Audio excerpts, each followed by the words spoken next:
I never thought my brother's wedding would be the day everything fell apart. My name is Sarah Mitchell, and for most of my 32 years, I'd been the peacekeeper in our family, the one who smoothed things over when Dad's temper flared, or Mom retreated into cold silence. But that warm June afternoon in Portland changed everything. The ceremony at St. Andrew's Church had been beautiful. My younger brother Mark looked happier than I'd ever seen him as he watched his bride Emma walk down the aisle. The reception was being held at Riverview, an elegant venue overlooking the Willamette River. White fairy lights twinkled in the trees, and the sunset painted the sky in shades of pink and gold. It should have been perfect. I was sitting at a table with my husband Jeff, nursing a glass of champagne and watching the guests dance.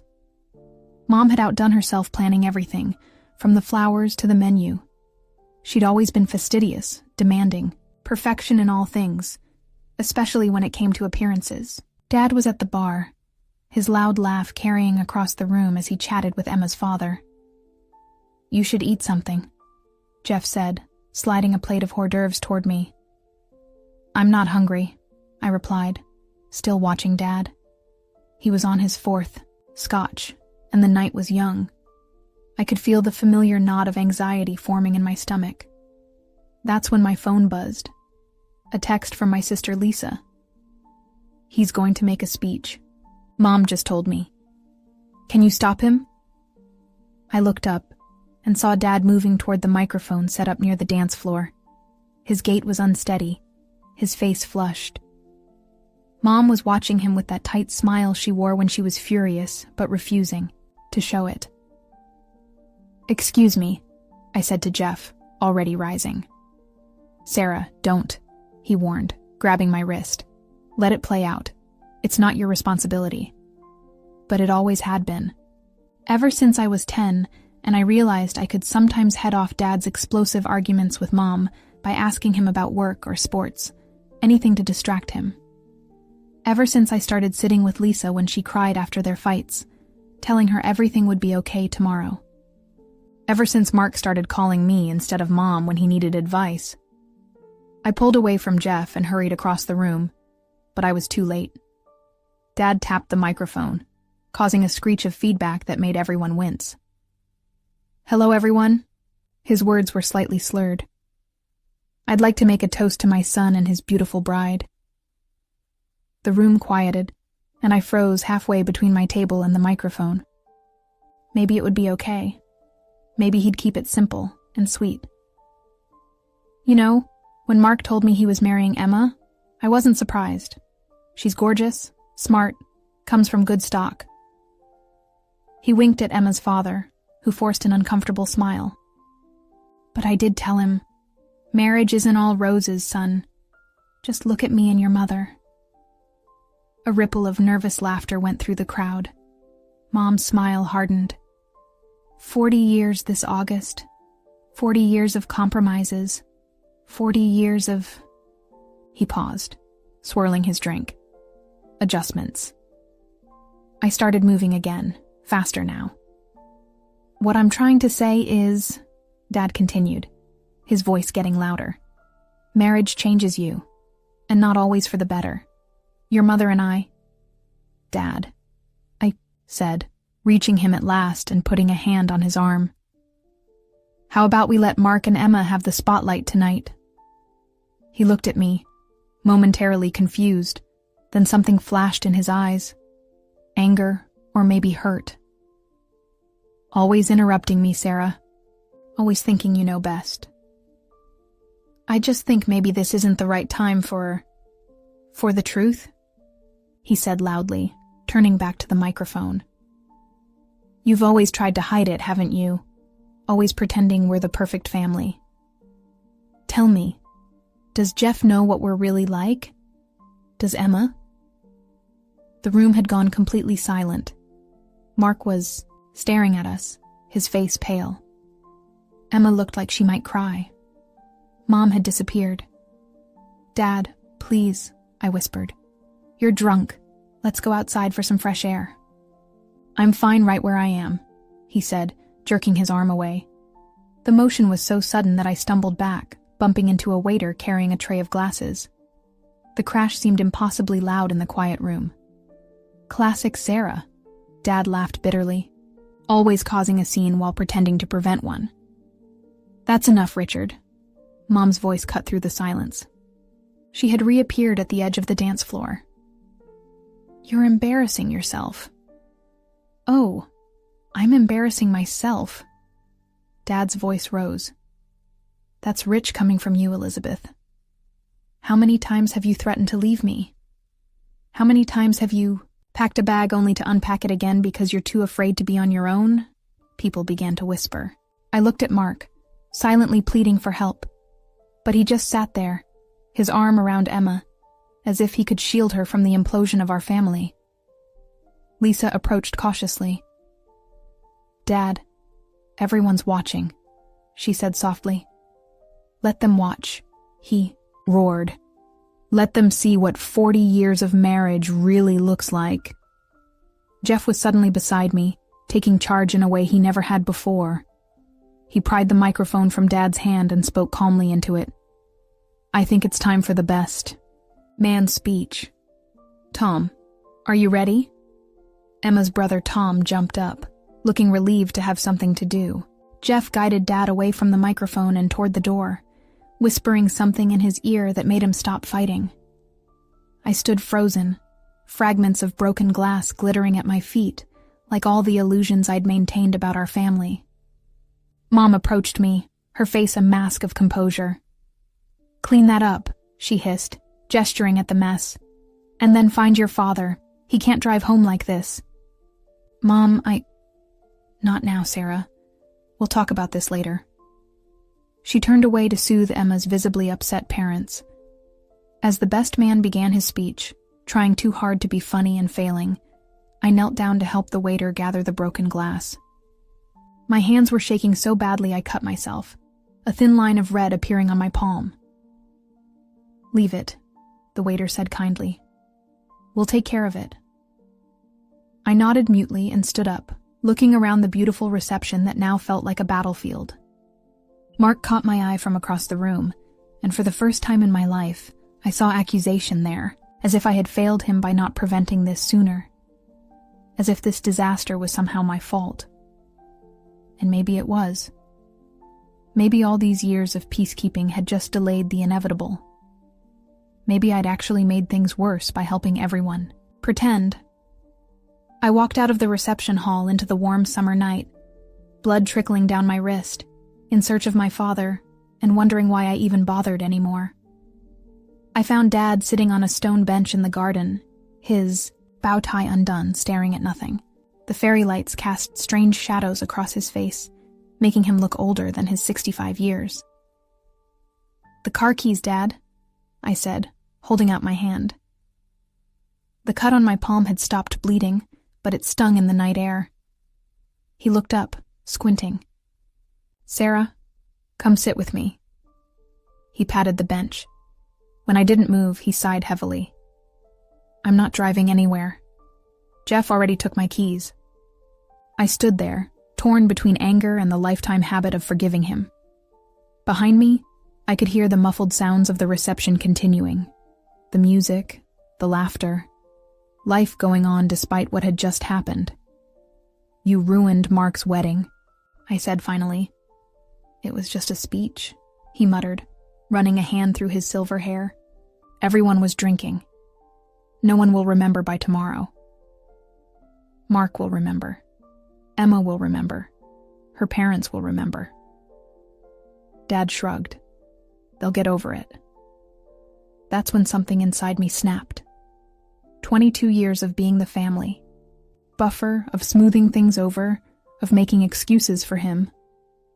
It all rose up like a wave and crashed down.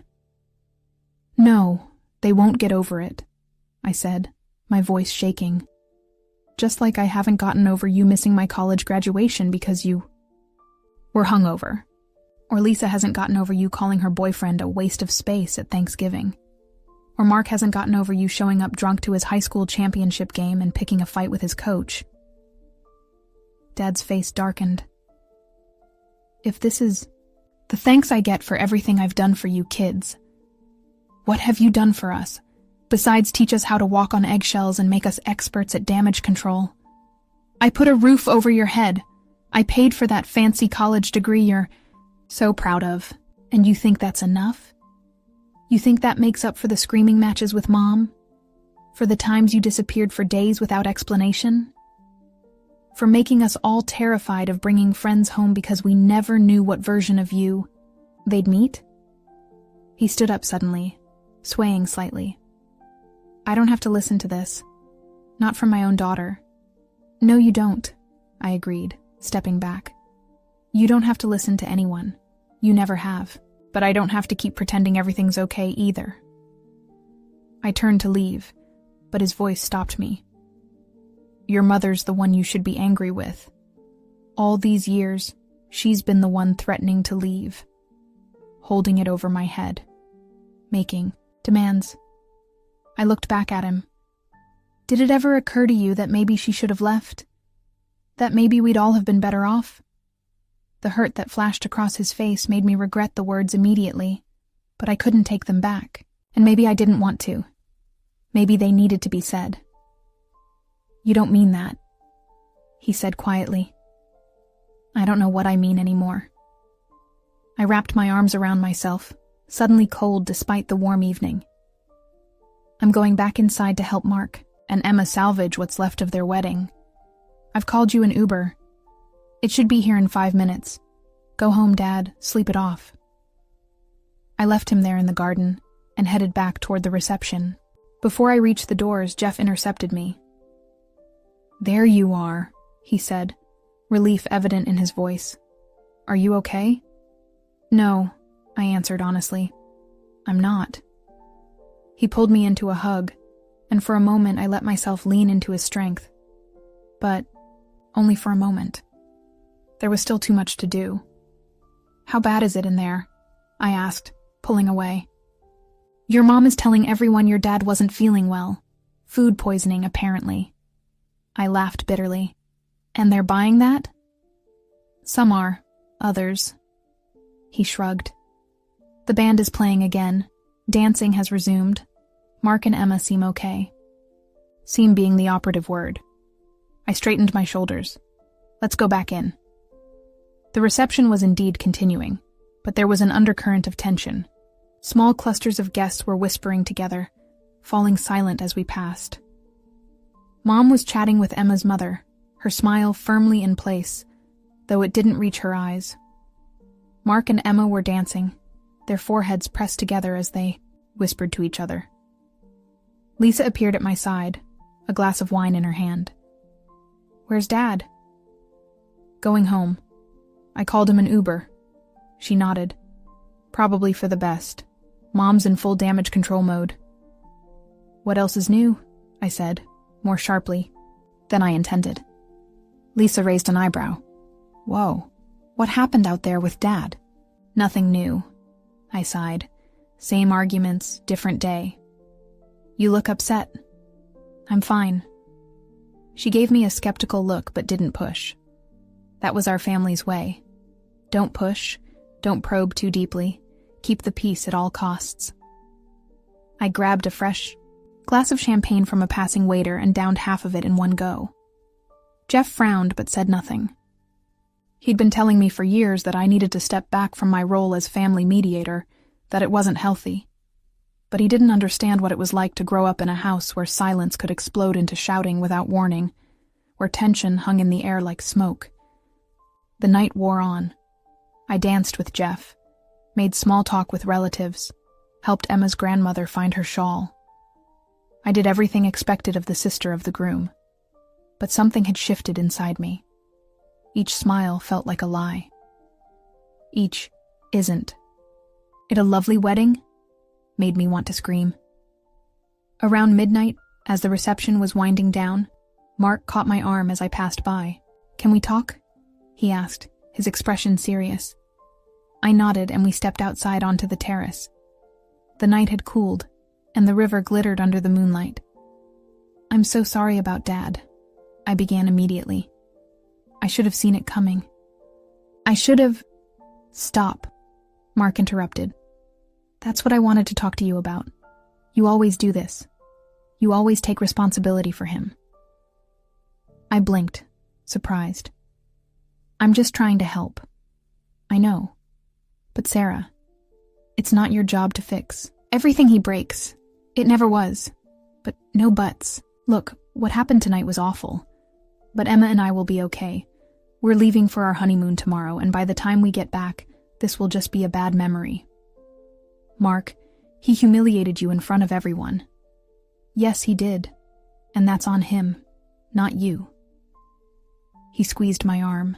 I've been thinking a lot about our family lately, especially with starting my own. And I realized something. We're all still acting like we did when we were kids. You're still trying to protect everyone. Lisa's still trying to disappear into the background.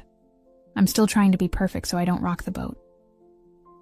His words hit me like a physical blow because they were true.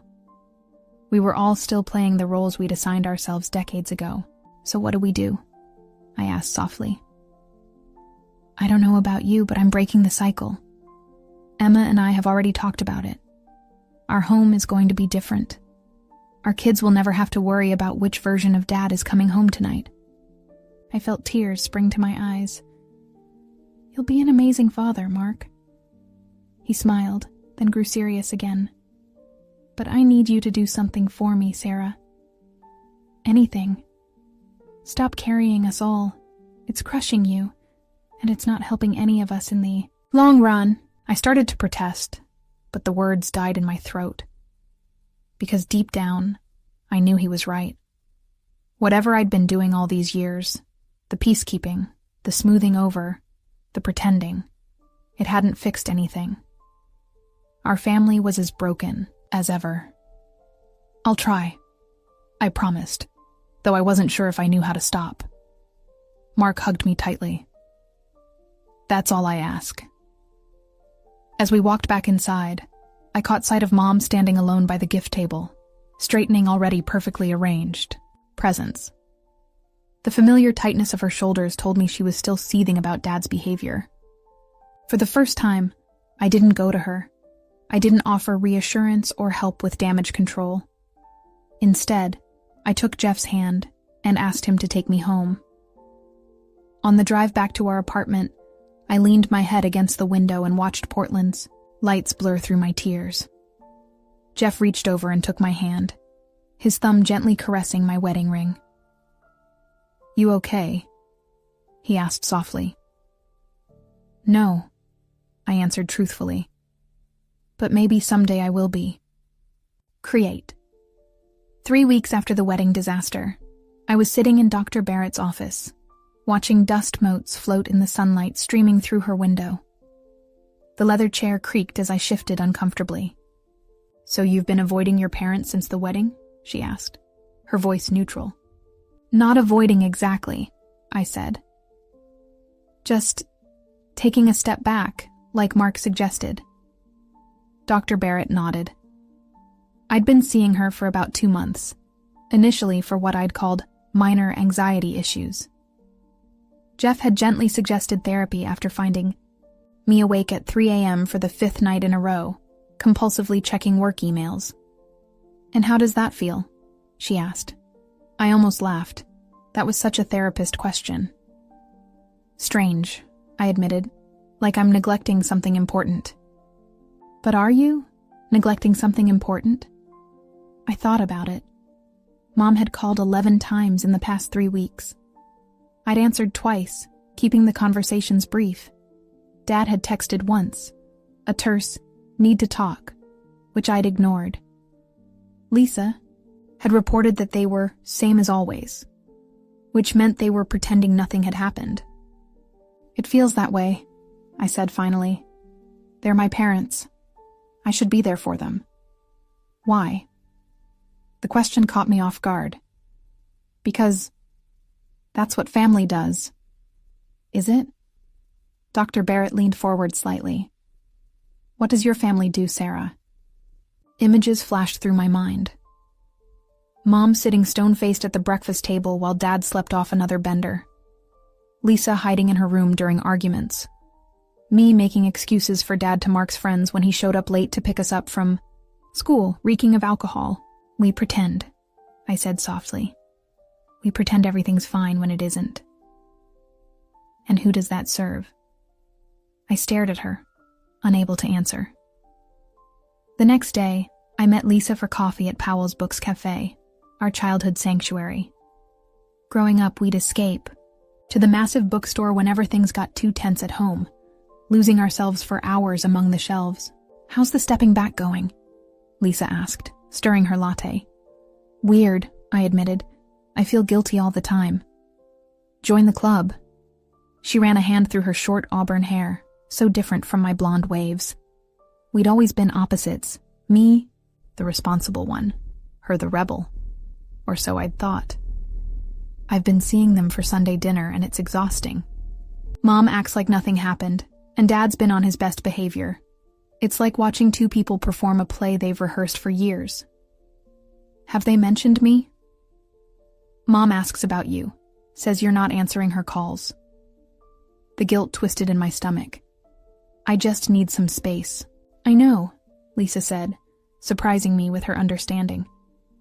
Actually, I envy you a little. You're doing what I've never had the courage to do. Step away. You've stepped away plenty, I pointed out. You moved to Seattle for 3 years. Physically, yes. But emotionally? She shook her head. I've always been tangled up in their drama, even from a distance. The difference is you tried to fix it, and I just tried to run from it. I'd never thought of it that way before. I'd always seen Lisa as the strong one, the one who could detach. But maybe we were both trapped in our own ways. Have you talked to Mark? I asked, changing the subject. He and Emma are still in Thailand. From his Instagram, they seem blissfully happy. She sipped her coffee. He texted me, though. Said we need to have a family meeting when he gets back. My stomach tightened. About what? He didn't say, but I'm guessing the wedding debacle. I groaned. That sounds awful. Yep, Lisa agreed. But also maybe necessary? I don't know. Something has to change. We can't keep doing this dance forever. Her words echoed in my mind later that night as I prepared dinner. Jeff was working late, so I had the apartment to myself. The pasta sauce bubbled on the stove, filling the kitchen with the scent of tomatoes and basil. It was my grandma's recipe, one of the few positive family legacies I'd inherited. My phone buzzed. Mom. I stared at it for a long moment, my finger hovering over the decline button. Then, surprising myself, I answered. Hi, Mom. Sarah. Her voice was crisp, as always. Finally. I was beginning to think you'd changed your number. I didn't take the bait. What's up? A slight pause. Your father and I are hosting a dinner next Saturday. Family only. I need you to be there. Not, would you like to come? Or, we'd love to see you. Need. Always need with her. I'll have to check with Jeff, I said, a small act of defiance. In the past, I would have immediately agreed. It's important, Sarah. Her tone sharpened. Mark and Emma will be back. He says he has something to discuss with all of us. The family meeting, Lisa had mentioned. I'll let you know, I said, still resisting the pull to automatically accommodate her. Another pause. Longer this time. Your father asks about you. An emotional appeal, unusual for her. How is he? I asked, despite myself. Sober, for now. She sounded tired suddenly. He's trying, Sarah. The familiar mix of hope and skepticism rose in me. Dad had tried many times before. It never lasted. That's good, I said neutrally. I hope it sticks this time. Yes, well, her briskness returned. Saturday at 6. Let me know if you can make it. After we hung up, I stirred the pasta sauce mechanically, my mind racing. Part of me wanted to call and say I couldn't make it. Another part was already planning what Dish to bring, what clothes to wear, what topics to avoid. Old habits die hard. When Jeff came home, I told him about the dinner invitation. He frowned, setting down his briefcase. "Are you sure that's a good idea?" he asked. "It's only been 3 weeks since the wedding." "Mark will be there," I said. "He wants to talk to all of us." Jeff loosened his tie. "You don't have to go just because your mother demands it. It's not just that." I sat down at the kitchen table. I'm curious about what Mark has to say, and maybe I need to face them. Have it out once and for all. He raised an eyebrow. Have what out? Everything. The drinking, the fighting, the pretending. I twisted my wedding ring, a nervous habit. My therapist says I need to break the pattern. Jeff sat across from me. "And you think a family dinner is the place to do that?" "No," I admitted. "But it might be a start." He reached across the table and took my hand. "Whatever you decide, I'm with you. But remember what you told me the night of the wedding. You can't keep carrying them all." I nodded, feeling a lump in my throat. That was the hardest part of stepping back, accepting that I couldn't fix my family, that maybe they didn't want to be fixed. The rest of the week passed in a blur of work and anxiety. As a project manager, for an environmental nonprofit, I was used to putting out fires, mediating conflicts, finding compromises, all skills I'd honed growing up. Sometimes I wondered if I'd chosen my career because it replicated the familiar dynamics of my childhood.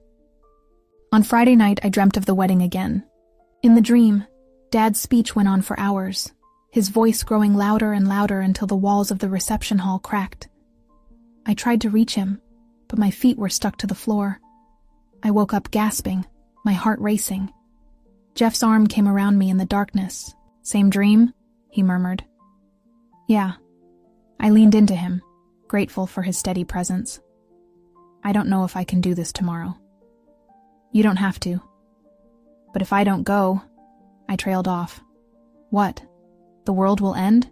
Your family will fall apart?" His voice was gentle, not mocking. "They're adults, Sarah. They've been making their own choices for decades." I knew he was right. But letting go of responsibility for my family's happiness felt like letting go of a rope I'd been clinging to for years. Terrifying, but also potentially freeing. Saturday arrived, clear and cool. I spent the morning cleaning the apartment, a nervous habit that Jeff had learned to recognize as a sign of my anxiety. By noon, I still hadn't called Mom to confirm whether we were coming. "I should let her know," I said, staring at my phone. "So, call her," Jeff replied, not looking up from his book. "But I still don't know if I want to go." He set his book down. "Sarah, what do you want? Not what you think you should do, or what would make your mom happy, or what would keep the peace. What do you want?" I sat there, paralyzed by the simplicity and complexity of the question. What did I want? I'd spent so long prioritizing everyone else's needs that my own felt foreign, almost selfish. I began, then stopped, surprised by the answer forming in my mind. I want to go, but on my terms. I want to say what needs to be said, even if it's uncomfortable. I don't want to pretend anymore. Jeff smiled. "Then that's what we'll do." I called Mom and told her we'd be there. As I hung up, I felt something unexpected. Not dread, but a strange sense of resolution. Tomorrow would be difficult, maybe even painful, but it would be real. And after a lifetime of pretending, that felt like progress. The drive to my parents' house in Lake Oswego felt like traveling back in time. The same route I'd taken hundreds of times, past the same landmarks. The old oak tree at the corner of Boone's Ferry Road, the little bakery where Mom used to buy our birthday cakes, the park where Dad taught Mark to ride a bike before his drinking got worse. "You're gripping the steering wheel pretty hard," Jeff observed, his voice gentle. I loosened my fingers and flexed them. "Sorry, nervous habit." We can still turn around, he reminded me. I shook my head. No. I need to do this. The house looked exactly as it always had. Pristine white colonial with black shutters, meticulously maintained lawn, seasonal flowers perfectly arranged in the beds flanking the walkway. Mom's doing. She'd always been obsessed with appearances, making sure the outside looked flawless, even when everything inside was falling apart. Jeff squeezed my hand as we approached the front door. Remember, we can leave any time, he whispered. I nodded and pressed the doorbell, hearing the familiar chime echo inside. Mom answered almost immediately, as if she'd been waiting by the door. Sarah. Jeff. She air-kissed my cheek, her perfume enveloping me in a cloud of Chanel No. 5. Right, on time. She looked immaculate as always. Pearl earrings, cream cashmere sweater, tailored pants. No one would guess she was the same woman who once threw a vase at Dad's head during an argument over his credit card bill. Lisa's already here, she continued, leading us into the living room. And Mark and Emma arrived this morning. They're just settling in. Dad was standing by the fireplace, drink in hand. My stomach tensed until I realized it was just water. Sarah, he said, his voice oddly formal. Good to see you. I'd prepared myself for many scenarios. Him pretending nothing had happened. Him being defensive. Him being drunk again. But this cautious politeness threw me. Hi, Dad, I replied, equally stiff. Lisa was perched on the edge of the sofa. She gave me a small smile that said, Buckle up. Mark and Emma emerged from the hallway, both looking tanned from their honeymoon. Sarah. Mark hugged me tightly. Thanks for coming. Wouldn't miss it, I said, meaning it despite my anxiety. The next half hour was a masterclass in superficial conversation. Mom asked about our jobs. Dad inquired about the weather forecast. Lisa shared an anecdote about her cat. No one mentioned the wedding disaster. It was as if we were all reading from a script titled Normal Family Dinner. Only when we were seated around the dining table did the facade begin to crack. Mom had outdone herself with the meal, salmon, roasted vegetables, her famous potato gratin. But the food sat largely untouched on our plates. So, Dad said, breaking a tense silence, Mark said you wanted to talk to us about something. Mark set down his fork. Actually, yes. He looked at Emma, who nodded encouragingly. Emma and I have been doing a lot of thinking during our honeymoon about family and what that means to us. Mom straightened a fork that was already perfectly aligned with her plate. If this is about what happened at the wedding... It is, Mark interrupted. But not in the way you think. He took a deep breath. What happened at the wedding was awful. But it also made some things very clear to us. Dad shifted uncomfortably. Son, I've already apologized. Please, let me finish. Mark said firmly. This isn't just about your speech, Dad. It's about patterns. Patterns that have defined our family for as long as I can remember. The room went still. I could hear the grandfather clock ticking in the hallway, marking each second of this unprecedented moment. We all have our roles, Mark continued. Dad drinks and lashes out. Mom pretends everything's fine. Sarah tries to fix everything. Lisa disappears. And he paused. I try to be perfect so nobody focuses on me. Mom's face had gone pale. I don't think this is appropriate dinner conversation. That's the problem right there, Mark said. We never talk about the real issues. We never acknowledge the elephant in the room. And what elephant is that? Dad asked, a defensive edge creeping into his voice. Mark looked him straight in the eye. Your alcoholism, Dad, and how it's affected all of us. The word hung in the air between us. Alcoholism. We'd never called it that before, not out loud. It was always Dad had a rough day, or Dad needs to let off steam, or Dad isn't feeling well.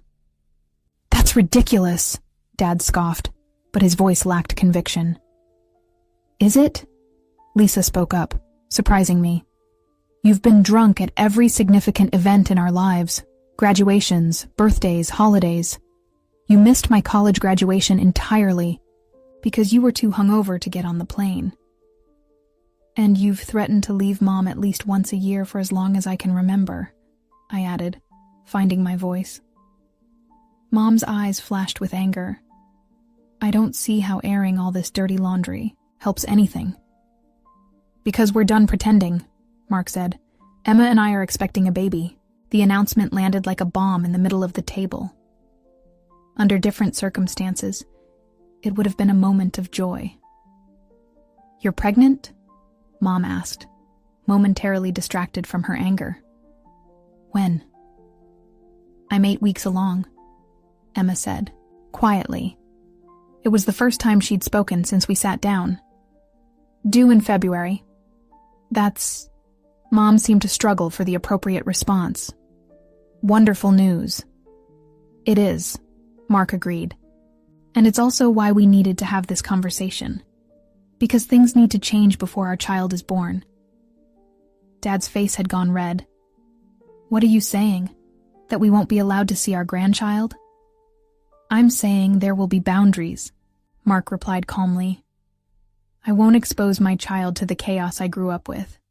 I won't have them walking on eggshells, wondering which version of their grandfather they'll get that day. Mom stood up abruptly. I think I'll check on dessert. Sit down, Elizabeth, Dad said harshly. Apparently our children have staged an intervention. It's not an intervention, I said. It's a long overdue conversation. Well, it feels like an attack to me, Dad retorted. That's because you're not used to being held accountable, Lisa said. Dad pushed back from the table. I don't have to listen to this in my own home. Dad, please, Mark's voice caught. I'm not trying to punish you. I'm trying to give you a chance to be part of our lives, of your grandchild's life. But things have to change. What things? Dad demanded. Be specific. You need to acknowledge that you have a drinking problem, Mark said, and get help for it. Dad laughed bitterly. Just like that? Snap my fingers and be cured? No, Mark said. It'll be hard, and we'll support you, but it has to be your choice. There was a long silence. I glanced at Mom, expecting her to jump in with excuses or change the subject. Instead, she was staring at her hands, tears silently tracking down her cheeks. Mom? I said softly. She looked up. He's right, she whispered. All of you are right. Dad turned to her, betrayal written across his face. Elizabeth. No, Richard. Her voice was stronger now. I've enabled you for 40 years, made excuses, cleaned up your messes, lied to protect you, and look where it's gotten us. She gestured around the table. Our children are wounded. They don't trust us, and now our son is telling us we won't be allowed near our grandchild unless things change. I never said that, Mark protested. You didn't have to, Mom said. She turned to Dad. I've threatened to leave so many times, empty threats. But this, the thought of not knowing our grandchild, this is different. The room fell silent again. Dad stared into his water glass as if looking for answers there. When he finally spoke, his voice was barely audible. I don't know if I can change. I've tried before. Half-heartedly, Mom said, when it became inconvenient, when I threatened to kick you out, but never because you truly wanted to. He looked around the table, his eyes landing on each of us in turn. For a moment I saw him clearly, not as the monster of my childhood fears, not as the unreliable father who'd disappointed us so many times, but as a flawed, aging man who'd lost his way long ago. I'm sorry, he said, his voice breaking. I'm so sorry for everything. It wasn't a promise to change. It wasn't even an admission of his alcoholism, but it was the most genuine thing I'd heard him say in years. Create Dad's apology hung in the air for a long moment. No one seemed to know what to say next. Years of pent-up frustration and pain had been released, leaving us all emotionally exhausted. Finally, Mom stood up. "I think we could all use some dessert," she said, defaulting to her hostess role. "I made apple pie." "I'll help," I offered automatically, then caught myself. Old habits. As I followed Mom into the kitchen, I noticed her hands were trembling as she reached for the dessert plates. "Are you okay?" I asked softly.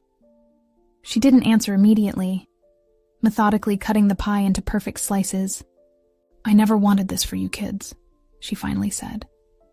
"I thought I was protecting you by keeping the family together." "I know, Mom. Do you?" She looked at me, her eyes red-rimmed. "Do you understand what it's like to love someone with a problem, like your father's? To constantly weigh leaving against staying? To worry about what would happen to him if I weren't there to pick up the pieces?" I'd never heard her speak so frankly before. "No," I admitted. "I don't. I tried to leave once. You know, when you were about 5. She arranged the pie slices on plates. "I packed a bag for each of us. We were going to stay with my sister in Seattle. I had it all planned out." "What happened?" "You came into our bedroom while I was packing. You looked at the suitcases and asked if we were going on an adventure." She smiled sadly. "And I just couldn't do it. Couldn't uproot you from everything you knew. Couldn't face the idea of raising 3 children alone. I thought about the woman she might have been without the weight of Dad's drinking, without the constant strain of maintaining appearances." "It's not too late, Mom," I said gently. "You still have choices." She handed me 2 plates. "Let's not keep everyone waiting." Back in the dining room, a strange truce seemed to have formed. Lisa was showing Mark and Emma photos from a hike she'd taken the previous weekend. Jeff was politely asking Dad about his golf game. Normal conversation, but with an undercurrent of fragility, as if we were all walking on thin ice. "Pie's ready," Mom announced, setting plates in front of each person. "Looks delicious, Mrs. Mitchell," Emma said, her smile a little too bright. "Please call me Elizabeth," Mom replied, and I realized it was the first time she'd ever made that offer to any of our partners. As we ate in awkward silence, I wondered if anything would really change.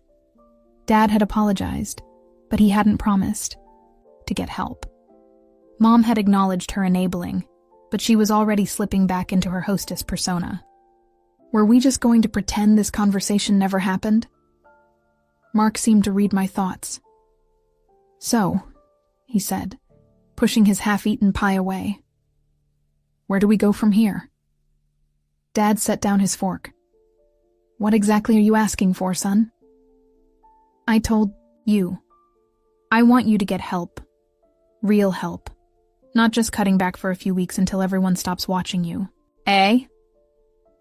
Dad looked physically pained at the thought. "Or therapy, or rehab, or all of the above." Mark's voice was firm. "I'm not a doctor. I can't tell you what you need, but I know what we've been doing isn't working." Dad looked to Mom, perhaps expecting her to defend him as she always had. She simply watched him, waiting. "And if I don't?" he asked, his voice small. "Then we'll have to reevaluate our relationship," Mark said.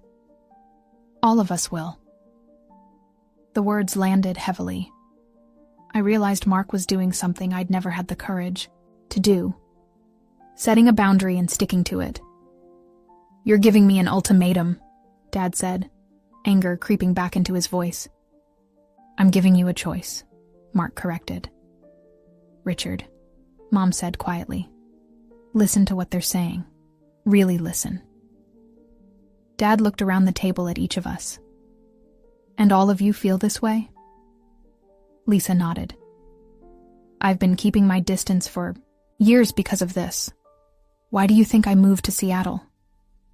All eyes turned to me, the peacekeeper, the one who always made excuses for him. I felt the weight of their expectations. Dad hoping I'd defend him, the others hoping I'd finally stand with them. I've spent my whole life trying to fix this family, I said slowly. Making excuses for you, Dad. Smoothing things over. Pretending everything was fine when it wasn't. I took a deep breath. I can't do it anymore. I won't. Mark's right. Something has to change. Dad's face crumpled. For the first time, I realized how old he looked. The deep lines around his eyes, the sagging of his cheeks, the gray pallor to his skin. Drinking had aged him prematurely. I don't know if I can do this, he whispered. What if I fail? It was such a vulnerable admission that it caught me off guard. My father, who I'd always seen as either a threat or a burden, suddenly looked like a scared little boy. Then you'll try again, Jeff said, speaking up for the first time. That's what recovery is. It's not a straight line. Everyone looked at Jeff in surprise. He rarely inserted himself into family discussions. My dad was an alcoholic too, he continued. He relapsed 3 times before it stuck. But he did it. He's been sober 15 years now. I stared at my husband. In the 7 years we'd been together, he'd mentioned his father's drinking maybe twice. I had no idea his dad was in recovery. How? Dad asked, a flicker of something, hope, maybe, in his eyes. How did he do it? 1 day at a time, Jeff said. With support, from family, from his sponsor, from his group. He couldn't do it alone, and he couldn't do it for anyone but himself. I wouldn't be alone, Dad said, looking at Mom. Would I? She reached across the table and took his hand. No. But Jeff's right. You have to want this for yourself. Dad nodded slowly. I'll think about it. It wasn't the firm commitment I'd hoped for, but it was more than we'd ever gotten before. The evening wound down quickly after that. None of us had the emotional energy for more intense conversation. As we said our goodbyes at the door, Mom hugged me tightly. I'm sorry, Sarah, she whispered, for putting all this on you for so long. It's okay, Mom. No, it's not. She pulled back to look at me. But I'm going to try to do better. We both are. In the car on the way home, Jeff and I rode in silence for several miles. My mind was replaying the evening, trying to make sense of everything that had been said. Why didn't you tell me about your dad? I finally asked. Jeff kept his eyes on the road. It didn't seem relevant. We don't see my parents much, and he's been sober since before we met. Still, it's a big thing not to share. He glanced at me. Honestly, I didn't want to give you false hope. My dad chose sobriety because he was ready. Your dad might not. And if he's not, then you'll have decisions to make. His voice was gentle but firm, about what kind of relationship you want with him, if any. The thought made my chest tighten. Despite everything, the idea of cutting Dad out of my life entirely felt impossible. He was still my father. Still the man who taught me to ride. A bike, who came to every one of my soccer games, even if he was sometimes drunk, who cried when I graduated from college. I don't know if I could do that, I admitted. You don't have to decide tonight, Jeff said. Or tomorrow, or next month. But Mark's right. Something has to change. And it can start with you. With me? I'm not the one with the drinking problem. No, but you're the one who's always trying to fix everyone else's problems instead of focusing on your own needs. He reached over and squeezed my hand. You deserve better than to spend your life managing your father's addiction. His words hit home. All these years, I'd been so focused on what Dad needed, what Mom needed, what my siblings needed. I'd rarely stopped to ask myself what I needed. When we got home, I was exhausted but too wired to sleep. I sat on our small balcony, looking out at the Portland skyline glittering against the night sky. Jeff brought me a cup of tea and sat beside me. "I'm proud of you," he said. "You stood your ground tonight." "We'll see if it makes any difference," I said. "That's not the point. The point is, you did it for yourself. That's progress." I leaned my head against his shoulder, feeling a strange mix of sadness and relief. For the first time, I'd spoken my truth without worrying about keeping the peace. It felt both terrifying and liberating. "What happens now?" I asked, more to myself than to Jeff. "Now we wait," he said, "and we focus on our life, the one we're building together." I closed my eyes, trying to imagine a future where I wasn't constantly worried about my father's drinking, my mother's denial, my siblings' pain, a future where I put my own needs first sometimes. It was hard to picture, but for the first time, it felt possible. Create 6 months passed. Fall turned to winter, winter to spring. The world outside transformed, and slowly, so did my family. The changes didn't happen overnight. They came in small moments, quiet shifts that I might have missed if I hadn't been paying attention. 2 weeks after our family dinner, Dad called me. Not Mom calling on his behalf, not a group text to all the siblings. Just Dad, his voice hesitant on the line.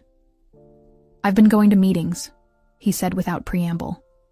"AA, 3 times a week." I'd been in the middle of preparing dinner, a stir-fry that now sat forgotten on the stove. That's great, Dad." "It's not easy," he admitted. "Listening to all these strangers talk about their problems, talking about mine." "I can imagine." "No, you can't," he said, not unkindly. "That's what I'm learning. No one really understands addiction unless they've lived it. Not even someone who's lived with an addict." It was such an insightful comment, so unlike the defensive father I knew, that I nearly dropped the phone. "Anyway," he continued, clearly uncomfortable with the silence, "I wanted you to know. Your therapist. You mentioned you were seeing someone. Is that helping?" The question surprised me. Dad had never shown interest in my inner life before. "Yes, it is. Dr. Barrett is really good." "That's good. That's really good." He cleared his throat. "Well, I'll let you go. I just wanted to check in." After we hung up, I stood in the kitchen, trying to process what had just happened. It wasn't a dramatic transformation. He hadn't broken down sobbing or made grand promises about the future. But he'd reached out. He'd asked about me. It was a start. A month later, Mom invited me to lunch at our favorite cafe in downtown Portland. As we sat by the window watching people hurry past under umbrellas, she seemed different, less rigid somehow. "Your father and I are seeing a marriage counselor," she announced, stirring her soup. I tried not to look too shocked. "How's that going?" "Terribly," she said, then laughed. Actually laughed. "We spend most of the time arguing about whose version of the past is correct, but it's honest arguing at least. No more pretending." "That sounds healthy?" "It's exhausting, but necessary." She took a sip of water. "I'm also seeing someone just for me. A therapist, I mean." "You are?" This was even more surprising than Dad's AA meetings. "Don't look so shocked," she chided. "I'm not completely incapable of change, you know." "I didn't mean—" "It's all right." She reached across the table and patted my hand. "I know how I've come across all these years. The perfect wife, the perfect mother, always in control. It was a facade, Sarah. A way to convince myself I had some power in a situation where I felt powerless." I'd never heard her speak so openly before. "What changed?" She considered the question. Seeing you children stand together that night, realizing how much damage had been done despite all my efforts to protect you." She made air quotes around the word. "And honestly, the thought of not being allowed to be a proper grandmother to Mark and Emma's baby. The baby.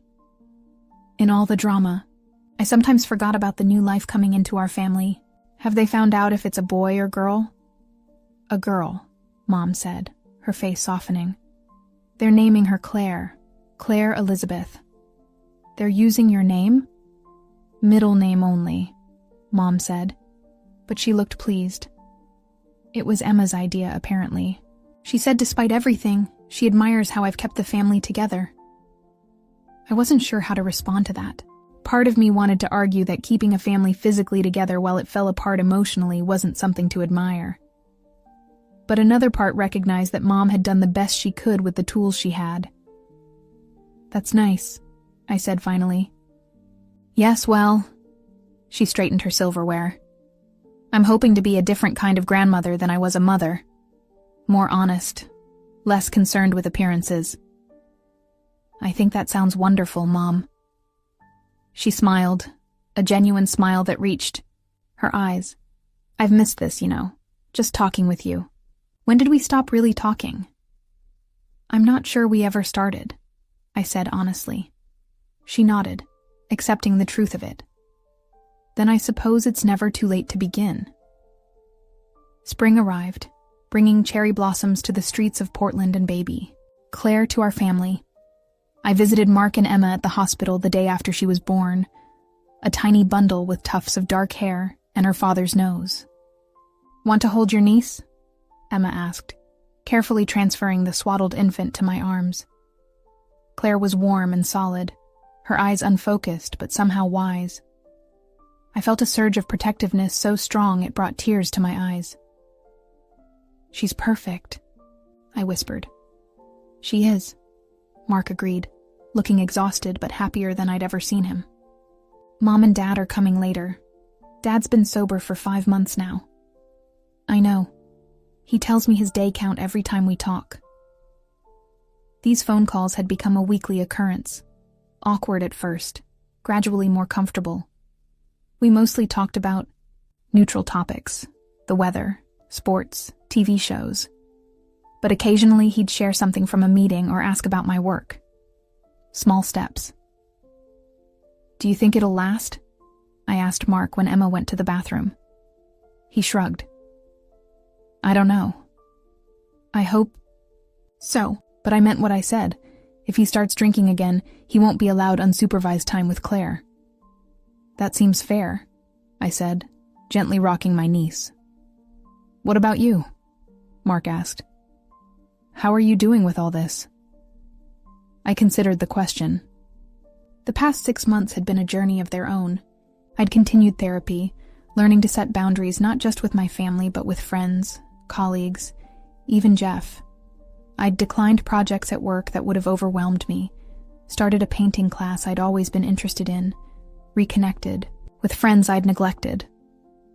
"I'm okay," I said. Better than okay, actually.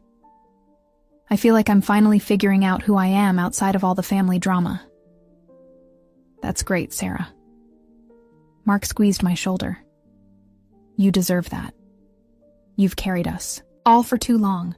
Lisa came to visit a few weeks later, staying with Jeff and me since our apartment was closer to downtown where she had some job interviews. "I'm moving back to Portland," she announced over dinner. "Seattle was great, but I miss home." "Really?" I couldn't hide my surprise.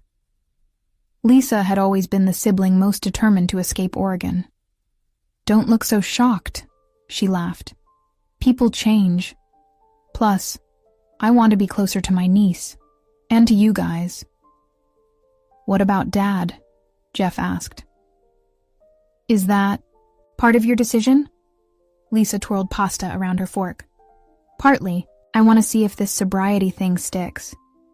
And if it does, I don't know. Maybe we can build some kind of relationship. A real one this time." "And if it doesn't stick?" I asked. "Then at least I tried." she said simply. That's all any of us can do, right? Later that night, after Lisa had gone to bed, Jeff and I sat on the balcony, a tradition we'd started during those turbulent days after the family dinner. It's kind of amazing, I said. All the changes in just a few months.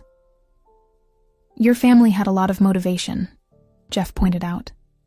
A new baby has a way of making people reevaluate their priorities. It's not just Claire, though, I said.